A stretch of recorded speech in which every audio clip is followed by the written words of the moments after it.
అందరికీ praise lord. July 11th ఈరోజు దేవుని వాగ్దానము. నీవు కన్నీళ్లు విడుచుట చూచి తిని నీ ప్రార్థన నేను అంగీకరించి ఉన్నాను. నేను నిన్ను బాగు చేసేదను. 2 రాజులు 20వ అధ్యాయము 5వ వచనము. రాజైన హిజ్కియాకు మరణకరమైన రోగము వచ్చినప్పుడు భక్తుడైన యెషయా చెప్పిన మాట ఇదే: నీవు మరణమవ్వబోతున్నావు, నీ ఇల్లు చక్కబెట్టుకో అని చెప్పినప్పుడు హిజ్కియా వెంటనే దేవుని తట్టు తిరిగి కన్నీళ్లు విడిచాడు, ప్రార్థన చేశాడు.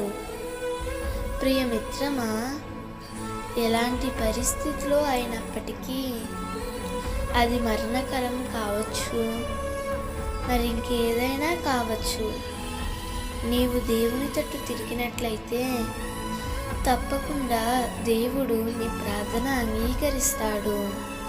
హిజ్కియా కన్నీళ్లకు ముందు అతడు దేవుని ఎడల ఎంతో యథార్థంగా జీవించాడు.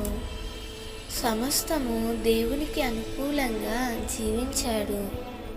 అందుకే అతడు కన్నీళ్లు విడవగానే దేవుడు తన నిర్ణయాన్ని మార్చుకున్నాడు.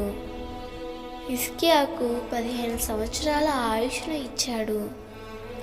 మన జీవితంలో కూడా మన కన్నీళ్లు చూచి దేవుడు మనలను బాగు చేస్తాడు, మన కుటుంబాన్ని బాగు చేస్తాడు.